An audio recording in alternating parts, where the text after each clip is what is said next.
Bismillahirrahmanirrahim. Assalamualaikum warahmatullahi wabarakatuh. Perkenalkan, saya Muhammad Aufa Fakri Sumantri dengan NIM D500221090 dengan dosen pembimbing saya yaitu Dr. Eni Budiati STMM. Di sini saya akan mempresentasikan proposal penelitian saya yang berjudul ekstraksi zat warna alami dari daun sirih gading Epipremnum aureum menggunakan metode ultrasound assisted extraction atau YE. Nah, di sini selanjutnya itu latar belakang pada penelitian ini. Nah, latar belakang penelitian ini berfokus pada industri kain batik yang menggunakan pewarna sintetis sebagai masalah lingkungan.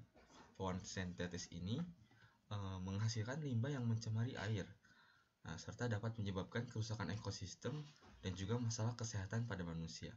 Sebagai alternatif, penggunaan bahan alami seperti ini, yaitu seperti daun gading, menjadi daun indigo, kayu secang, kunyit, dan lain-lain ini telah terbukti memberikan hasil berkualitas tinggi dan tahan lama.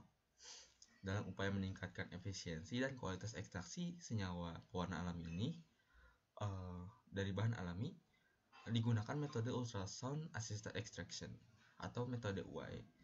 Nah, ini sudah terbukti lebih menghasilkan warna yang berkualitas. UAE juga dapat digunakan sebagai alternatif untuk mengurangi penggunaan pelarut organik berbahaya dalam ekstraksi senyawa pewarna alami. Nah, dengan demikian penelitian ini bertujuan untuk menghasilkan pewarna alami dari daun sirih menggunakan metode UAE dan menghasilkan yield dan kualitas ekstraksi yang optimal sehingga dapat meningkatkan kualitas pewarna alami yang dihasilkan, mengurangi limbah cair yang dihasilkan oleh industri batik. Selanjutnya yaitu ada state of the art. Nah, di sini yang pertama itu ada masalah lingkungan dalam industri batik. Nah, industri kain batik yang menggunakan pewarna sintetis telah lama menjadi sumber masalah lingkungan. Pewarna sintetis ini menghasilkan limbah yang mencemari air, serta dapat menyebabkan kerusakan ekosistem dan kesehatan pada manusia. Hal ini mencerminkan kebutuhan untuk mencari solusi yang lebih ramah lingkungan dan berkelanjutan dalam industri batik. Yang kedua, penggunaan bahan alami sebagai alternatif pewarna. Penggunaan bahan alami sebagai alternatif pewarna ini pada kain batik telah menjadi solusi yang populer. Selain itu, penggunaan warna alami juga memberikan nilai tambah pada kain batik dengan menekankan kearifan lokal dan berkelanjutan produksi. Yang ketiga yaitu metode UAE ini digunakan dalam penelitian untuk ekstraksi senyawa pewarna alami dari bahan alami seperti daun sirih gading. Nah, di sini selain itu metode UAE juga dapat mengurangi penggunaan bahan kimia berbahaya dan menghasilkan limbah yang lebih ramah lingkungan. Yang terakhir yaitu manfaat penggunaan pewarna alami. Menggunakan pewarna alami ini dalam industri batik menawarkan manfaat seperti peningkatan efisiensi ekstraksi, kecepatan, dan kualitas pewarna alami yang dihasilkan. Selanjutnya ada rumusan masalah. Yang pertama, bagaimana pengaruh rasio bahan baku terhadap pelarut, waktu ekstraksi, dan temperatur terhadap hasil ekstraksi daun sirih gading. Yang kedua, bagaimana model kinetika reaksi dari kinetika Orde 1, Orde 2, dan Orde 3 untuk ekstraksi daun sirih gading menggunakan metode UAE. Dan ketiga yaitu bagaimana efektivitas proses ekstrak daun sirih gading menggunakan metode UAE. Tujuan representasi menentukan pengaruh rasio bahan baku terhadap pelarut, waktu ekstraksi, dan temperatur terhadap hasil ekstraksi daun sirih gading, memperoleh data menggunakan model kinetika reaksi Orde 1, 2, dan 3. Dan yang ketiga ini menentukan efektivitas proses ekstrak daun sirih gading menggunakan metode UAE ini. Lalu selanjutnya ada deskripsi rancangan penelitian. Jenis rancangan penelitian ini akan menggunakan rancangan eksperimental untuk mempelajari hubungan sebab akibat di setiap antara variabel-variabel tertentu dengan mencari variabel terikat yang cocok dan hasil terbaik serta mengukur dampaknya pada variabel bebas. Nah, variabel bebas ini ada jenis pelarut yang digunakan yaitu air dan rasio bahan baku pelarut yaitu ada 0,05 gram per mililiter, 0,1 dan 0,15 gram per mililiter. Waktu ekstraksi ada 20, 30, 40, dan 50 menit. dan temperatur reaksi 30, 40, 50, dan 60 derajat Celcius. Dan di sini variabel tergantungnya ada kadar ekstrak dan yield ekstrak dari zat warna daun sirih.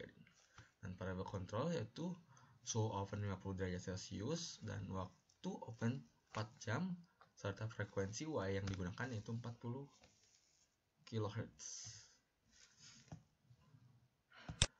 Adapun rancangan tahapan penelitian. Yang pertama ada percobaan meliputi pretreatment bahan baku, proses ekstraksi, pemurnian produk, dan analisis hasil. Bahan baku dikeringkan dan dihancurkan untuk memperkecil ukuran partikel dan diayak menggunakan screen yang ukurannya 35 mesh.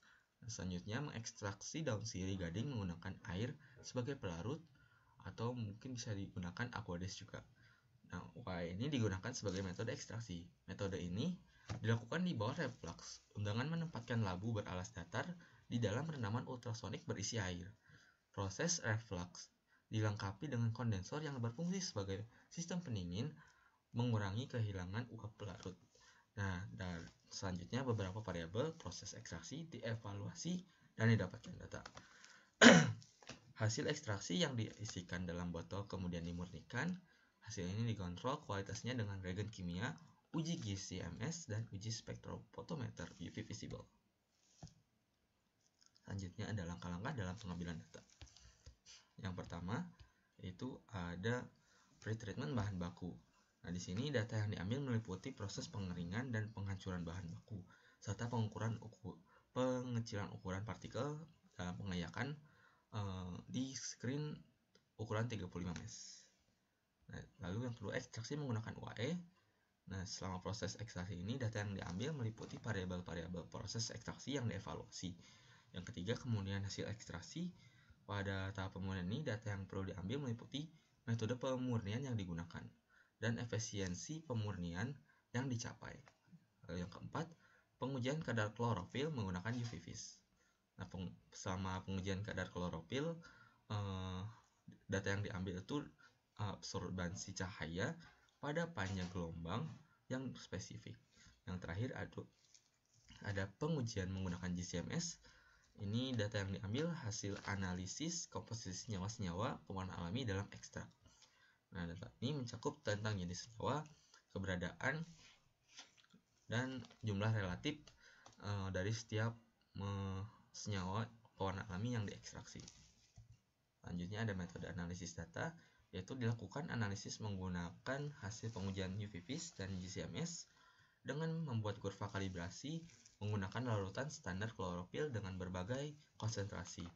Nah, di sini menggunakan model kinetika Lagergen 1 dan 2 serta model Violet. Dengan menggunakan model kinetika tersebut akan diketahui informasi berikut.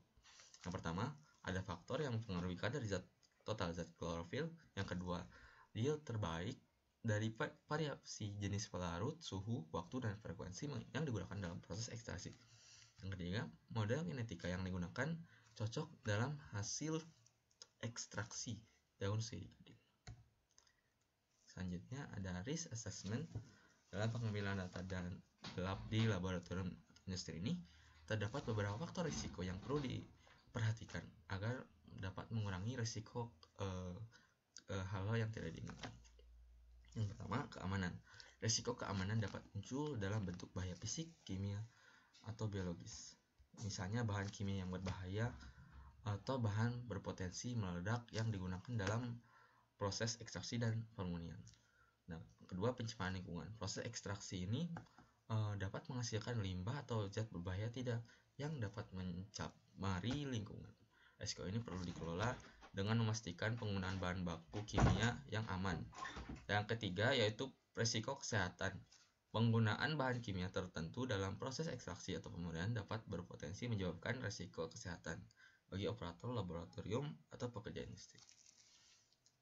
Langkah-langkahnya seperti keamanan ventilasi yang memadai, penggunaan APD, dan penanganan bahan kimia yang benar harus diterapkan untuk melindungi kesehatan individu yang terlibat. Yang terakhir ada jadwal penelitian. Direncanakan penelitian ini dimulai dari bulan Juni dan studi literatur. Yang kedua itu persiapan alat dan bahan pada bulan Juli dan Agustus. Lalu pelaksanaan penelitian pada bulan pelaksanaan penelitian, pengambilan data dan analisis data direncanakan pada bulan Agustus dan September, dan yang terakhir itu pembuatan laporan di bulan Oktober dan November. Sedang untuk studi literatur, sepanjang penelitian ini terus dilakukan agar bisa terus mengimprove dan mengembangkan dan mengimprovisasi apa-apa saja yang kurang saat penelitian. Mungkin cukup sekian dari saya. Terima kasih. Mohon maaf apabila ada kesalahan. Terima kasih atas perhatiannya. Wassalamualaikum warahmatullahi wabarakatuh.